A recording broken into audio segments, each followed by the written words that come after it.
Chris Harper Mercer went into Umpqua Community College in Roseville, Oregon, and in seeking out Christians like myself, shot 10 people dead and wounded more. We have too many incidents of this in our country, and it seems to go on unimpeded. There is a mass shooting roughly almost every day. Of all of the civilian handguns in the world, roughly 50% are right here in the United States. We need gun control. But we need to go further than just gun control. We need to look at how our society is being impacted by digital communications and digital media. And yes, I, in the business of digital communications and digital media, am saying that. Here's why. I want you to take time one day in a city, anywhere, and watch what the number of people do if they're on a train or bus or at an airline terminal or even at a bar in an airline terminal. They're on their computers and smartphones. I made a video pointing out the people who are sitting at a bar in a restaurant in the T-Gate in Atlanta Hartsfield-Jackson Airport who are on their computers instead of socializing with each other.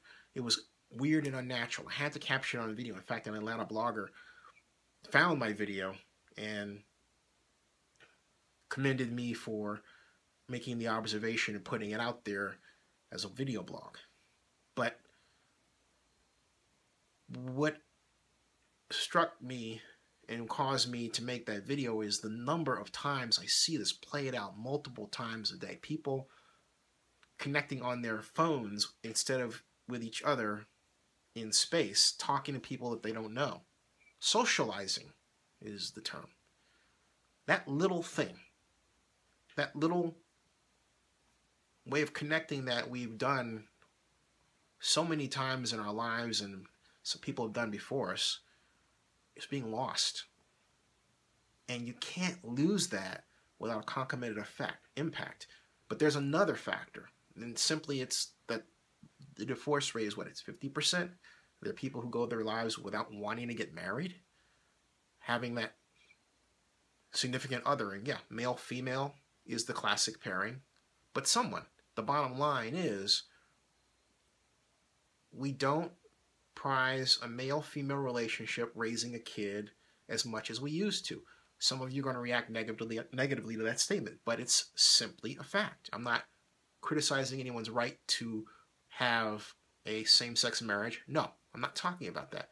But you have to look at these changes and how they impact our entire society. Then let's add that to that, the almost completely demolished 9-to-5 work week, or work day, excuse me. Sometimes it's all day, every day, at night, at odd hours, at 3 o'clock in the morning. That leaves little time for leisure, little time to socialize, time for your kids. And so the kids grow up without a parent able to spend time with the kid, and then they may grow up with a single parent more often than not, today, it seems. And then on top of that, you've got isolation by digital media. That is, it's almost like solitary confinement without being in prison. Think about it. It really is. And then you get these bombarded messages in media that people like, for example, myself, are maybe doing better than the other person because I'm in media a lot, or someone else. And that person becomes the anger, the target of anger or excitement by the viewer. And I'm not talking about myself specifically. I'm talking about TV pundits like, for example, Stephen A. Smith and Skip Bayless. When I went to the NBA Finals taping of ESPN First Take, what struck me when I stood in line were the number of people who were there just to tell Skip Bayless they didn't like him, or Stephen A. Smith. I said, you're here for that? That was crazy. Think about that psychologically, okay? You add up all of this, and out of this complete design that is antisocial, you're going to get someone whose mind isn't properly developed to begin with in a way that we can consider them safe. They think or have thoughts about other people that aren't true, and something clicks or ticks and goes off, and they do what Mr. Mercer did or any of the other people involved in mass shootings. We really have to have a come to Jesus moment regarding how we're allowing ourselves to be changed by technology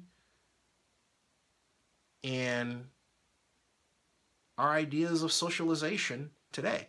That's really the case.